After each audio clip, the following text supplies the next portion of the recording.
This is the Firebrand. Ah, the Firebrand. On page 41. I wrote the Firebrand after everything else in the game, basically. Because we suddenly realised we needed a revolutionary. Yeah, we didn't have a revolutionary class in a revolution game. But also, so we were knocking around the idea of, a gangster character. Yeah. For a while. And then, we had the Red Road Terror. Was the one we had, and they were all about fear and concealing weapons and threatening people and being dangerous, but it didn't quite work, and it just seemed like you wouldn't want one anywhere near you. Yeah, they're just they were real dicks. Yeah, and so we ended up sort of just scrapping that class and moving ahead with the ones we had, and then I was on a holiday up in the north of England and writing the game, and I just sort of one afternoon threw the Firebrand together and ran it past Chris, and he was like, "Oh yeah, fine, all right, good," which is really nice. The Firebrand they're interesting. They're really fighty, except they're not good at it. Yeah, they set up fights very well. Yeah, they get brilliant weapons, and they're good at buffing people. They're good at getting fights going, but they're not very good at actually doing the killing or getting punched in the face. No, which is good. I think that's always fun. Don't start with the fight skill, no blood resistance slots. But you get a great gun, so, Yeah, there's that. Carry on. The Firebrand is an interesting one for me, because they are a mundane character, I suppose, much like the Knight. They don't get any sort of magic. To a point. But then they get all the magic. We'll talk about that. All their low and medium abilities, aside from one, are just mundane. They don't have a divine or an occult tag. And then once they hit high, they sort of become gods.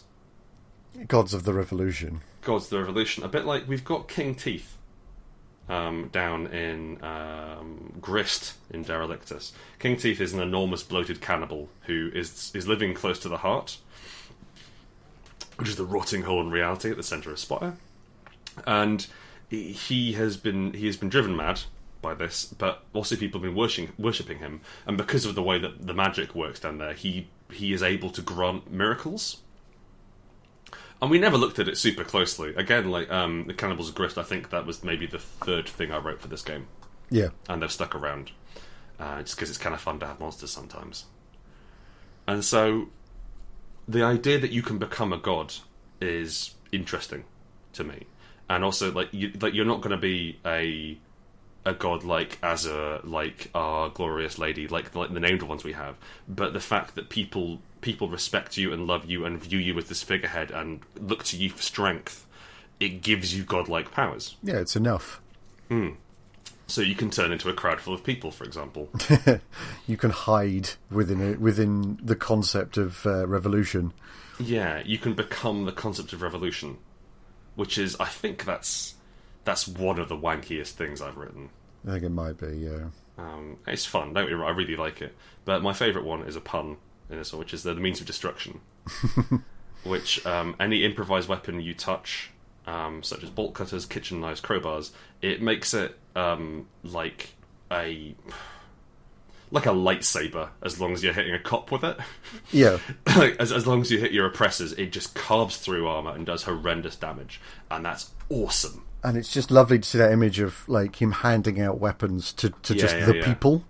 Yes, or having them bring his weapons to him and him blessing them, and the fact that there's also kind of the push pull, because there's definitely a cult of personality there, but you're fighting for the people. Yes, and that's an interesting discussion to have. And again, it doesn't make him any better at fighting. It just gives him a good weapon. No. What's that once per session? You can draw a crowd to you in a matter of minutes. Yep. You can just make it happen. And they're absolutely lovely lead from the front. Yeah, when they've got 6 or more stress and shadow, they gain mastery on all actions. So when people know your name... Yeah, when you're in trouble. Yeah, when you're in trouble, powerful. You're better. I think my favourite ability of theirs, though, other than the defined one, it's called Scapegoat. Once per session, when an NPC accuses you of wrongdoing, you can automatically convince them that you're entirely innocent and someone else, choose who, is responsible. And that's so beefy as far as powers go. Yep. And it can go so wrong. I could see a player using that and taking the GM's plot and just cracking it over their leg. Yep. Just shattering a plot. And I have a bit of a respect for any power that can do that. It's definitely a very tasty power. Mm. No, I like the Firebrand, and like they fit nicely into any group as well. Yeah, you can always have a Firebrand, whereas sometimes you revolutionary. can't have a carrion priest. Yeah, like any way you wouldn't welcome a hyena is a bit tricky. Yeah, but you're always it's doable. It's always doable, but like I like to think that the sort of the default class for Spire is Firebrand with ministry powers. Yep, and that lets you do revolutionary shit. Even like beyond revolutionary. Even if you don't ever hit the high level stuff where you're transmuting into Jeremy Corbyn or what have you. Did we put in the transmute to Jeremy Corbyn power in the end? We did not know. Ah, okay. Well, I understand. It was a bit out of character. A little bit. Let's move on. Let's.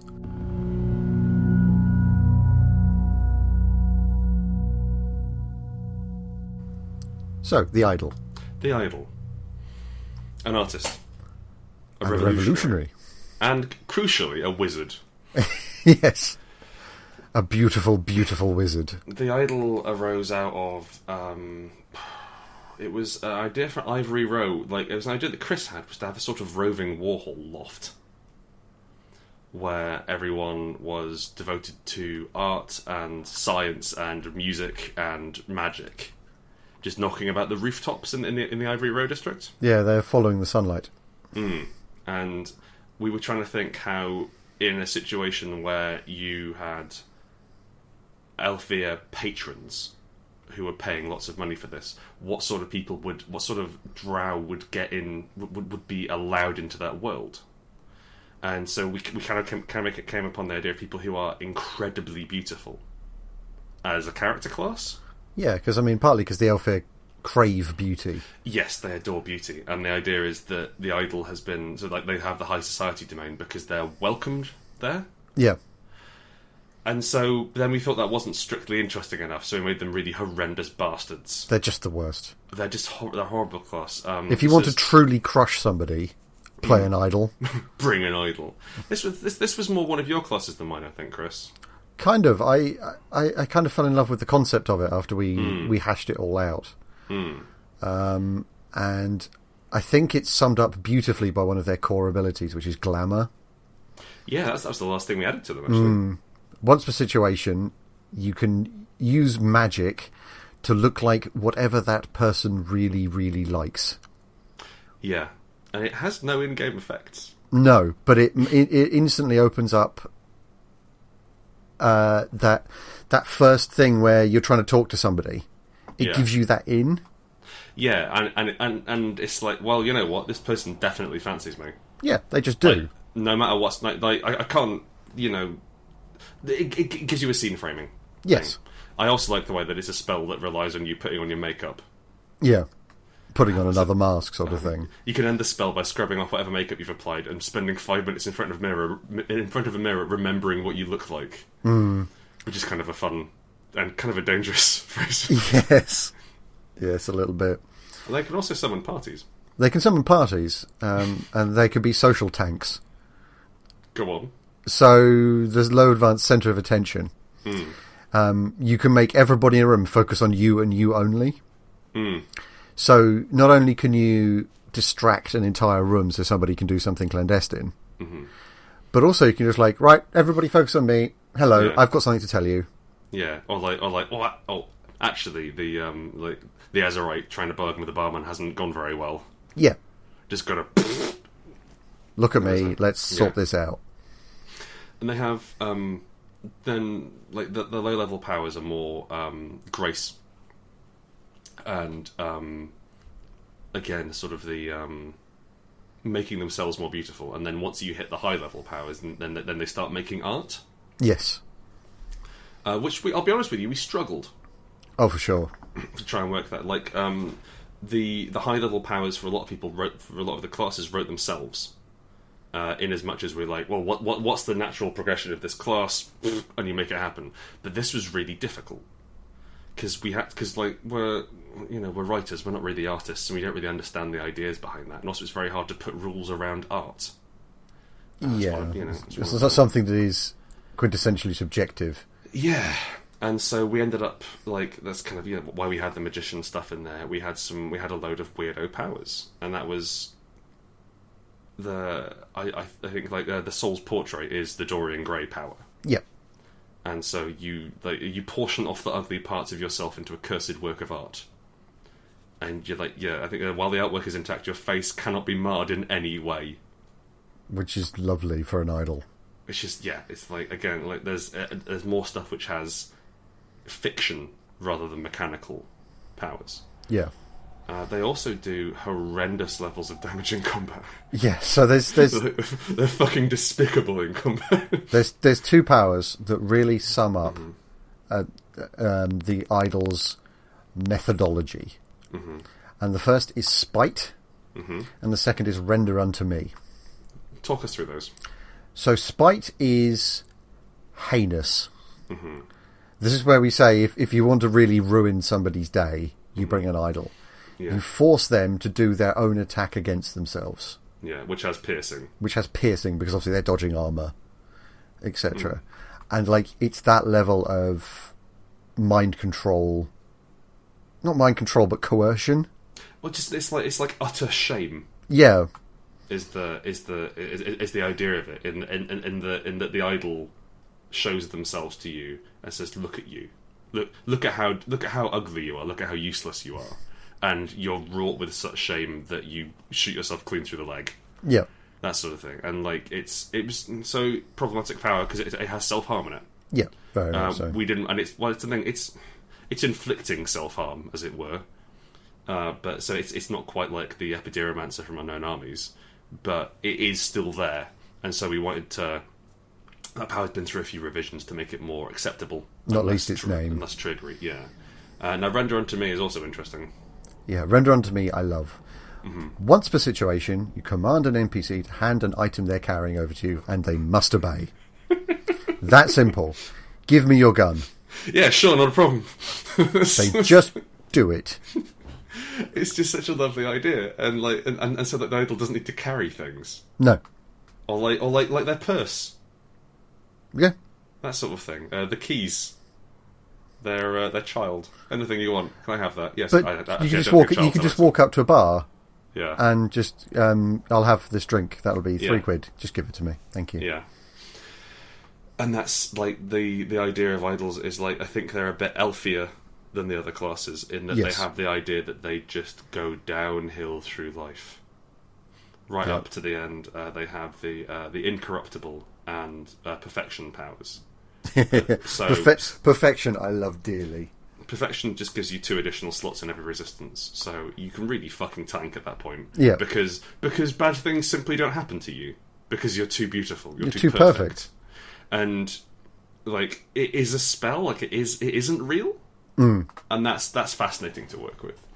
But the incorruptible is I really like is when you once per situation when you take stress to mind, a different nearby character chosen by the GM takes it instead. Yep. Now you're taking a butt ton of stress to mind because you're an occult caster. So if you pass the roll, great. If you fail the roll, you're taking at least D6 stress, probably to mind, and that's like getting shot in the brain. Yeah. Like that's pretty dangerous. So having a low level ability where you can give it to any other character, and it's not PC, it's not NPC. The GM chooses. So and crucially, the GM chooses. Yeah, if you're going off on your own, why not just make friends for the evening? Why not just get some guy to follow you around? Yep. While you do your thing, and then you can, and then if you take 6 stress to mind as you fuck up an occult spell, you just put it in him. Yeah, just blast their sanity. And that again, like people as things, it's a fascinating class. I'm really happy with it. I haven't seen it played much. I've only seen one idol played, but I'm interested to see where it could go because they are horrible classes, and they're like cats. They look nice, but they're really horrible things. Yeah, I mean their skills are deceive and compel. Yeah, they that's it. Yeah. They don't fight. They can't fix. They can't do anything themselves. I think they can fight. Well, they can, but they... Paint with blood. Any weapon you wield gains the conduit tag. When wielding a melee weapon, you may use compel plus occult to attack. Yep. Because you're just that perfect. You can fight, why not? I think they're not an especially overpowered class, I wouldn't say. No. I wouldn't say that they're especially optimal, but they're definitely one which we like very much. Yeah, and plus the art is gorgeous. Just to say again, that's my so favourite piece. Striking. That's my favourite piece from the book. That alone, I think, made us at least $5,000 on the Kickstarter. Yeah, it's absolutely gorgeous, and it's so it's right what I want from AD in that it's slightly unreal and very stark and very crisp and very angular, and it evokes the lines of Spire. If you look at all the art he's done, he's got these blocky brutalist lines that go through every single piece. Yeah, and he's really done his homework on this. I'm super impressed with his work. Really nailed it down.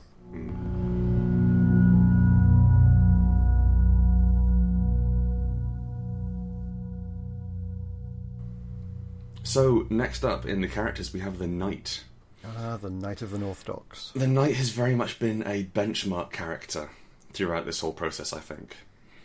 They were one of the first things which I came up with when I was sitting down and writing down some ideas back when drugs was a domain.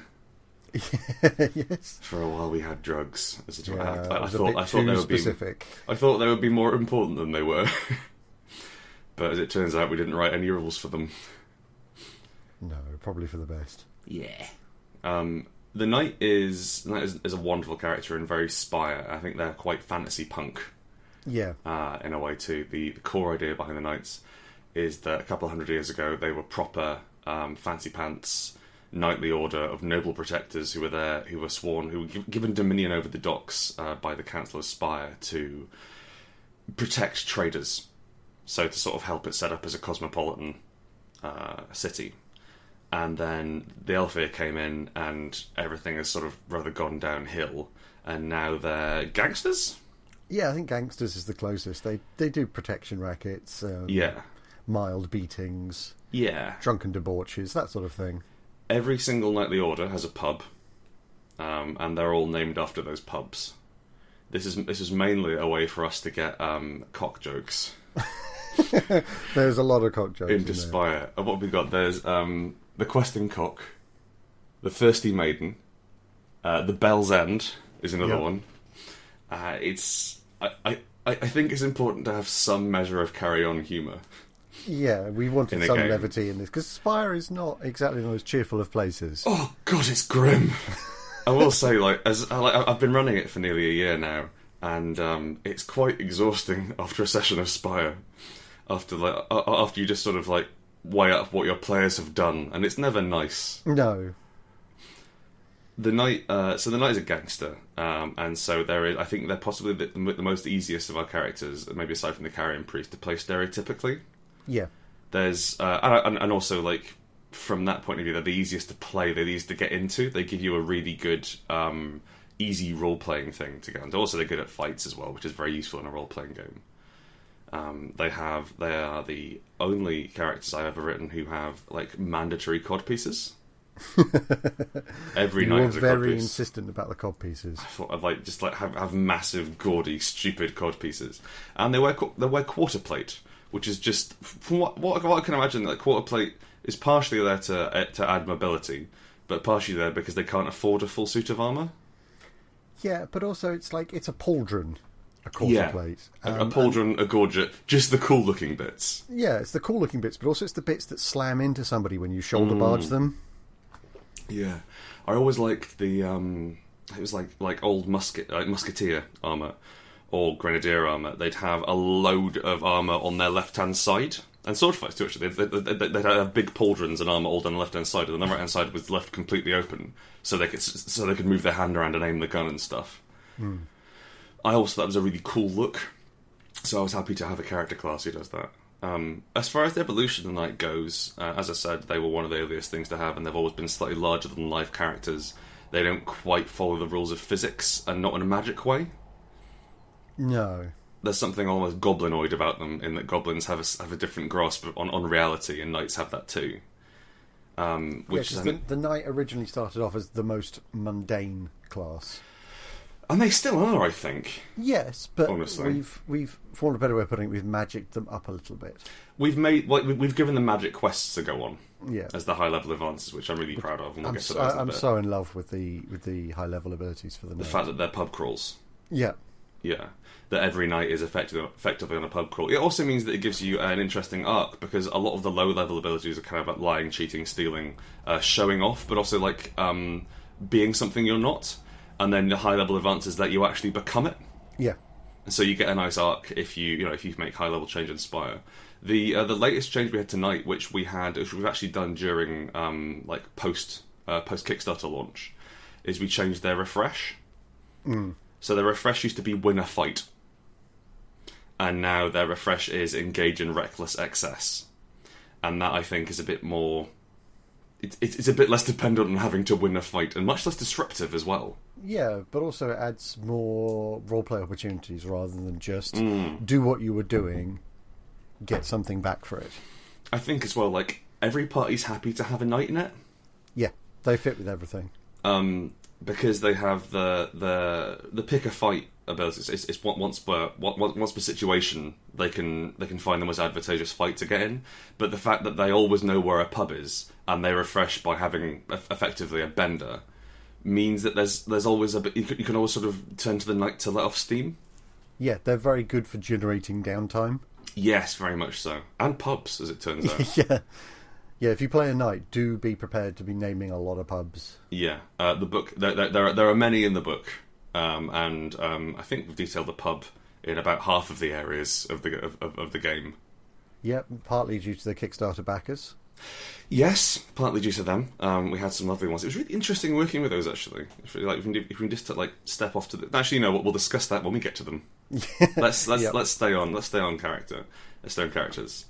So I think the iconic knight ability is Braggadocio. Yes, it very much is. Why don't you tell the people what Braggadocio does? So Braggadocio, Braggadocio, I believe. Mm-hmm. First off, it gives you the deceive skill, which is always useful. But then once per session, you automatically convince an NPC that you can achieve something, whether or not you can, and that is beyond useful.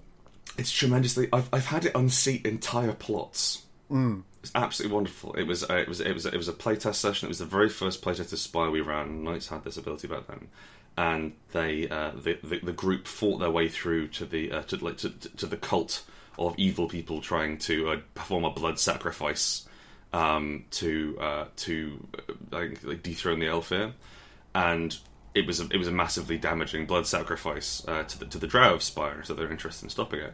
And rather than kill the occultist who was leading it, the knight ran up and said, "I can give you true happiness." And I'm using Braggadocio, please. And she ran off with him, and the two of them ended up in this mutually dependent relationship the rest of the campaign. That is bizarre. It was really lovely, and I think one of the nice things I find when I play Spire is because we give players these slivers of narrative opportunity. I keep getting surprised by it. Yeah. Oh, for sure. The plot goes in directions that I couldn't predict, and while that can be frustrating sometimes, and it can be like, oh god, what do I do now? If you're willing to run with it, it means that as a GM you get a much more exciting experience. The players feel more involved.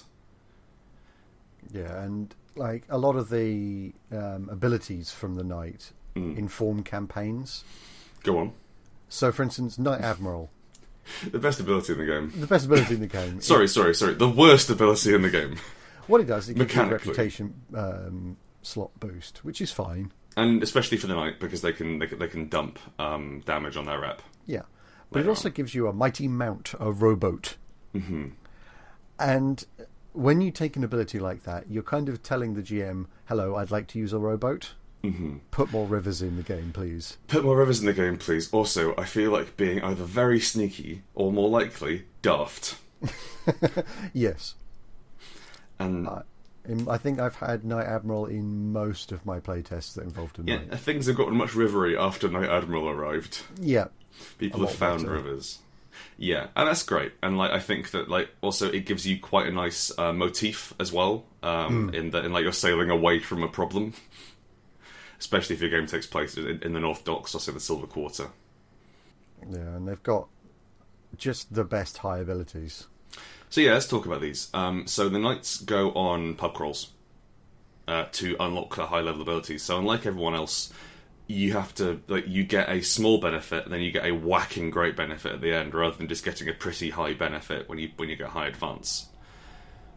These weren't originally quests, but we happened upon that, and we thought it was a really fun thing to have, especially because it cements it in the setting. We were really interested in having the characters reflect back on the setting and inform that, and so this generates legendary pubs, which you can go to and do magic stuff.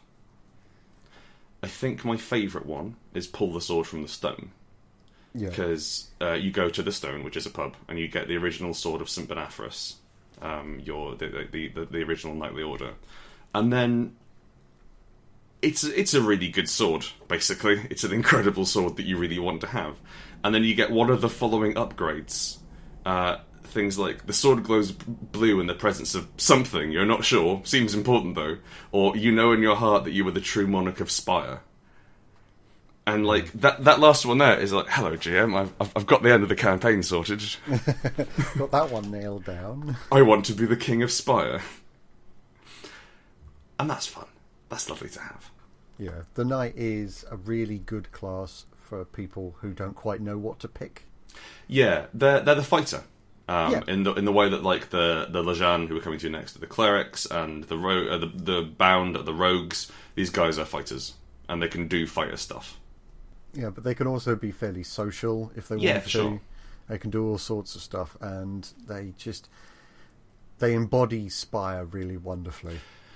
Yeah, to take something fantasy and then jam it into a low-rent urban environment and see what happens. Yeah. Let's move on.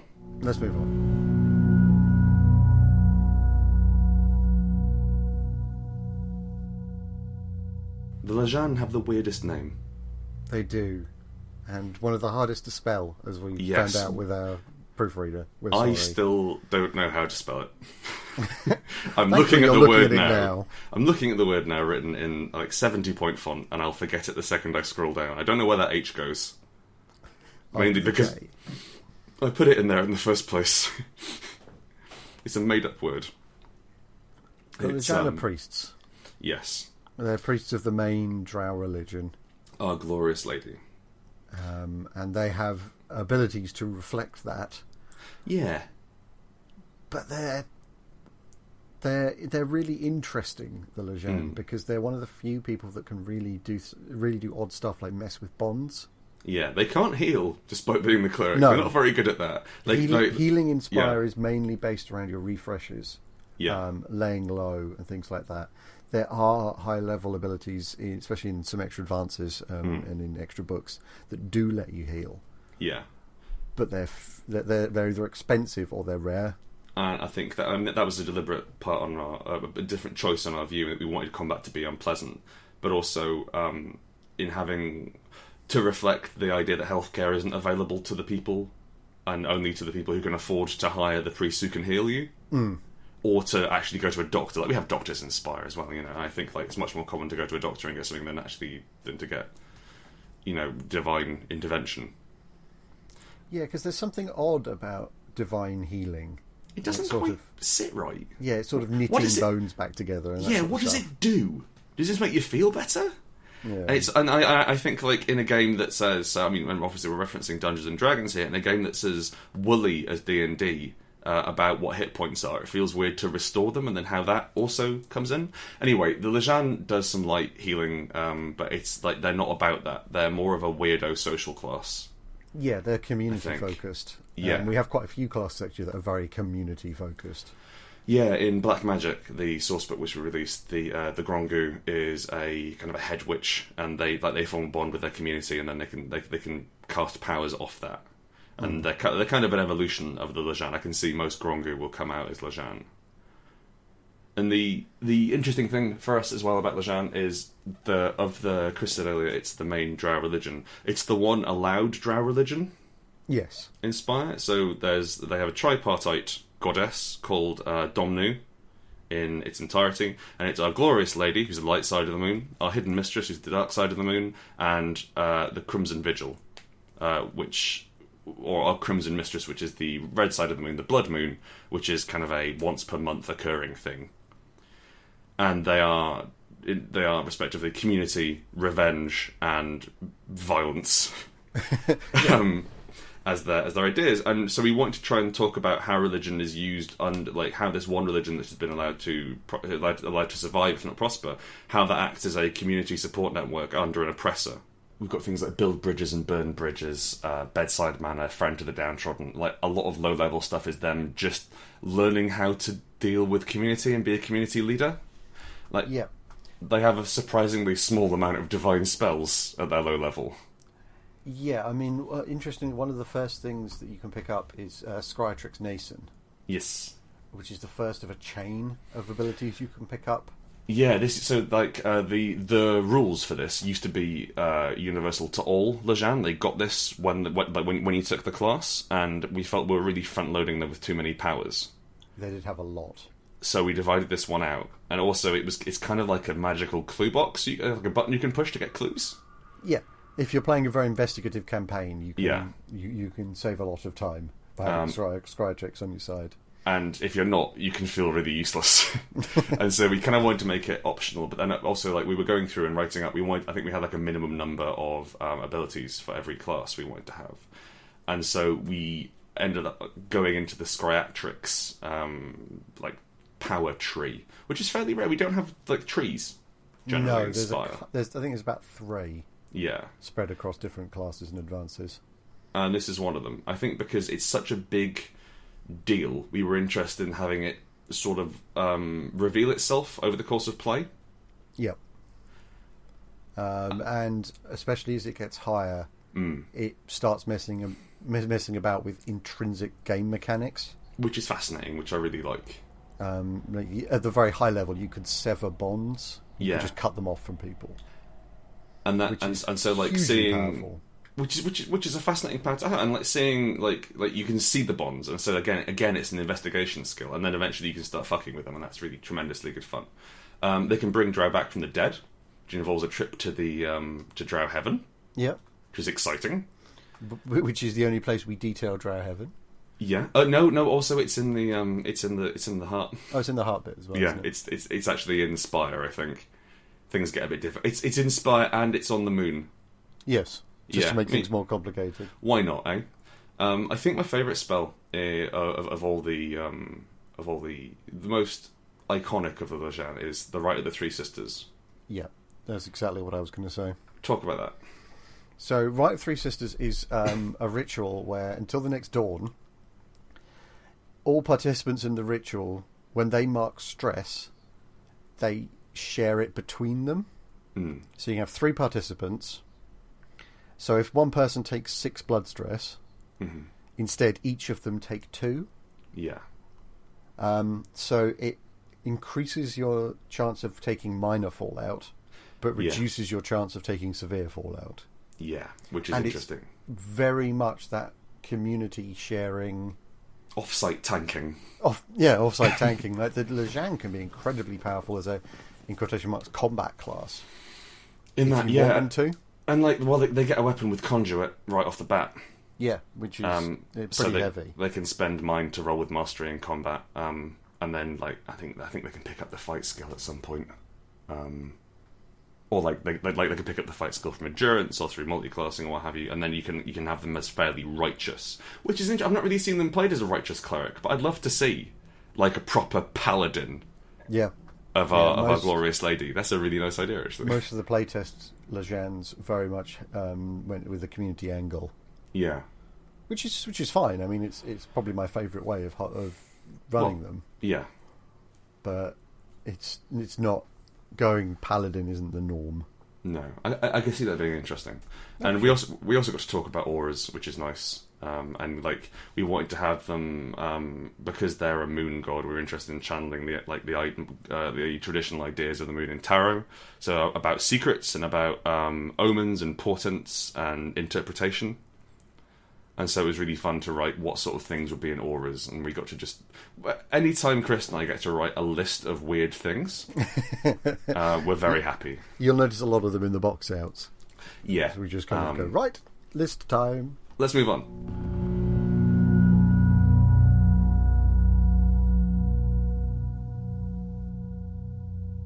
The Masked. The Masked. Challenging tasks, right? The Masked? Oh, it's not something I'd had to write before. No, a quiet social class. Yes. It's sure as shit nothing that either of us have played before. No. We do social, but we do loud. Yes, for sure. We do idols, we do knights. And Masked was a real challenge. Also, they didn't exist until we knew the High Elves wore masks, which was quite a late addition. Yeah. But then they kind of fell out of that rather than having to be dragged.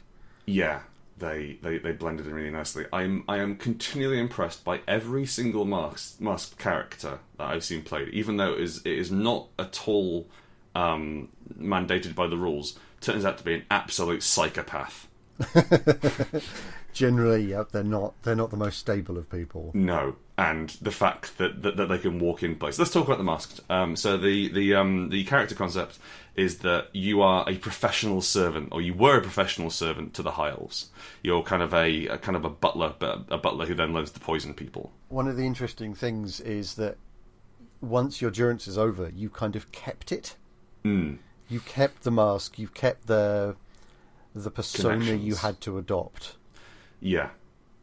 And taken it to an extreme and used it to your own ends. And the thing, you might still work for your lord.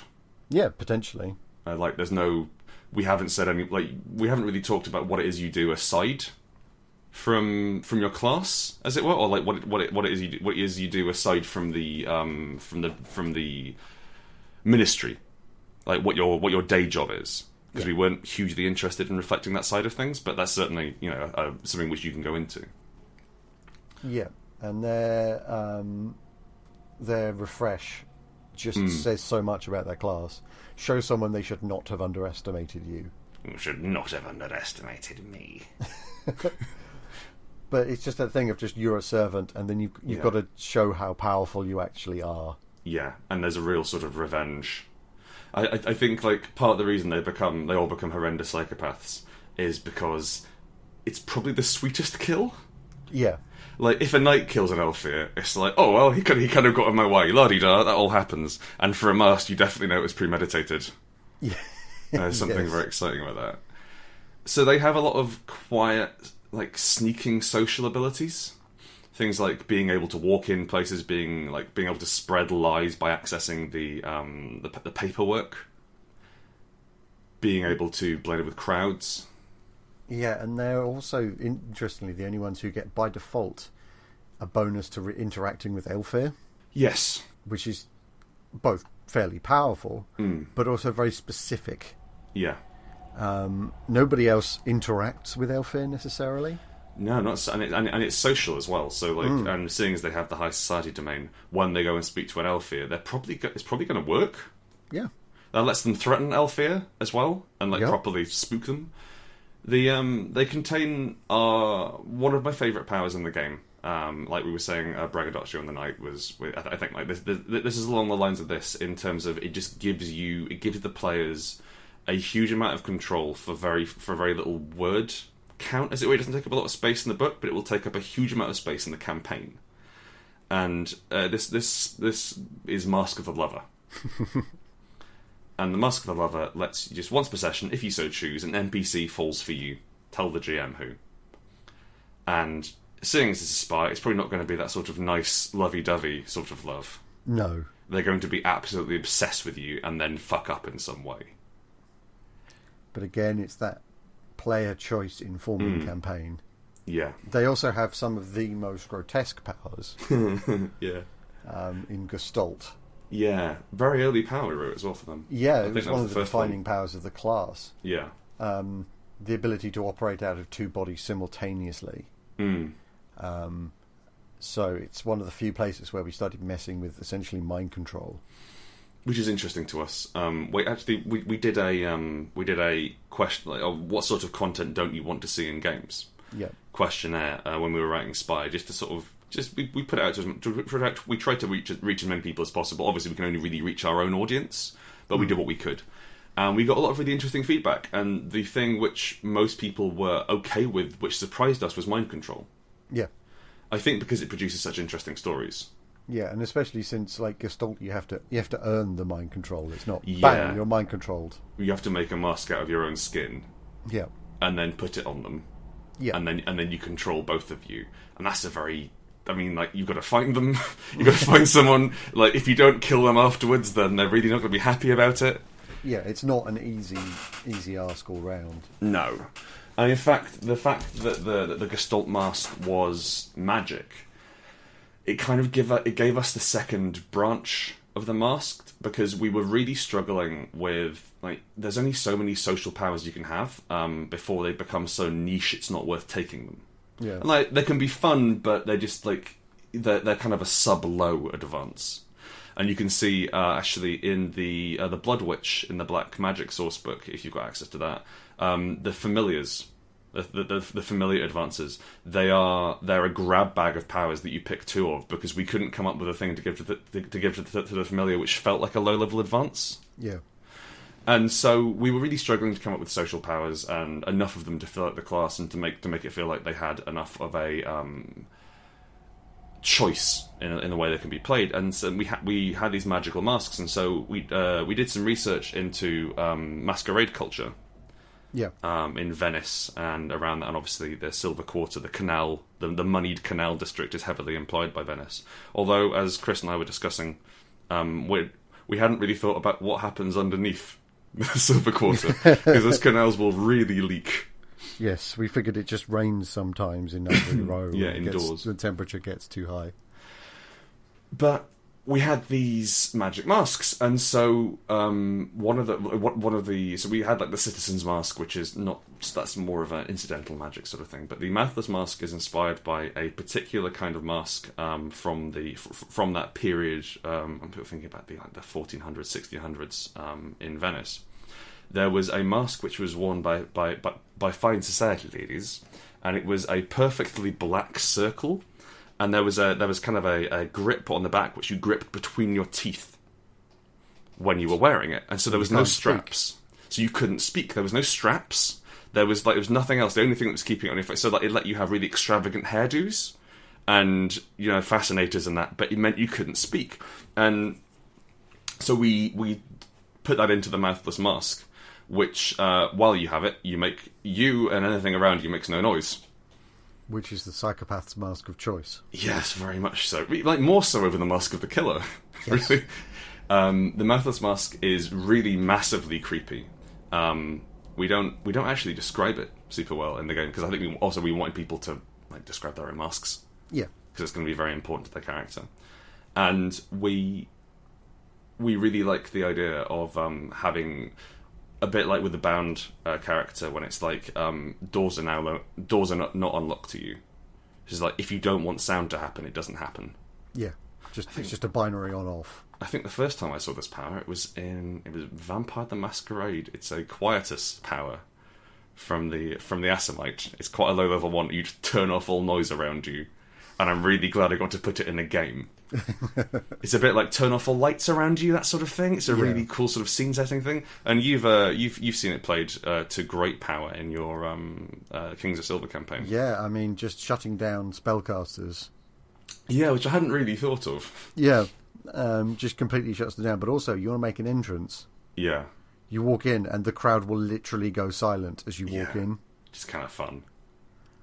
And it gives a wonderful sense of drama, but also it's interesting because you could be sneaking and going, right, I'll wear my Mouthless Mask so we don't make any noise. And the guards are having a conversation and suddenly they can't hear each other. Yeah. Like, that's as good of a giveaway that something's going on as making a loud noise. Yes, precisely. I think as well, like, the one of the last ones we put in was the Masterless Mask. And so this is fairly unusual in that it's a power which references a distinct fluff section. Yeah. In that the Masterless Mask is a god which is prayed to in the works, primarily.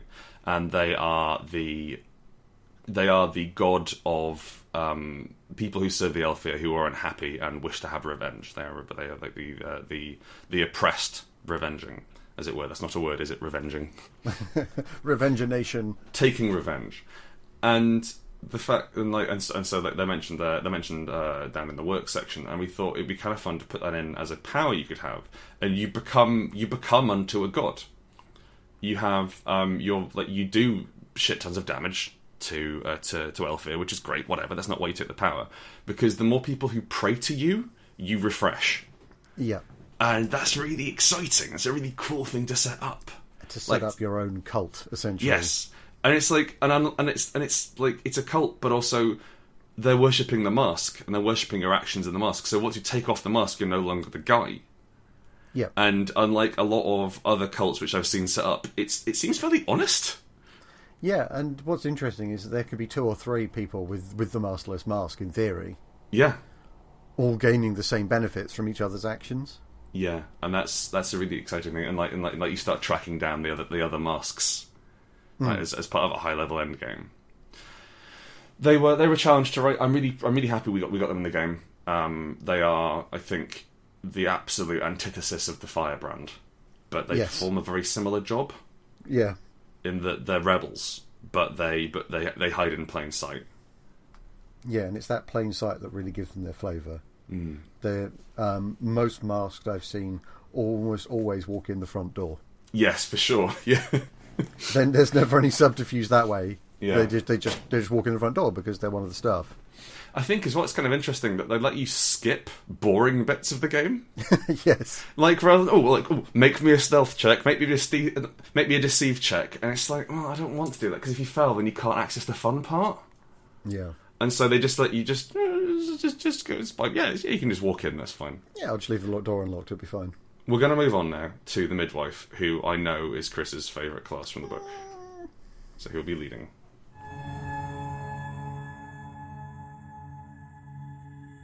The Spire Director's Commentary Podcast is a companion to the Spire RPG and features Grant Howitt and Chris Taylor.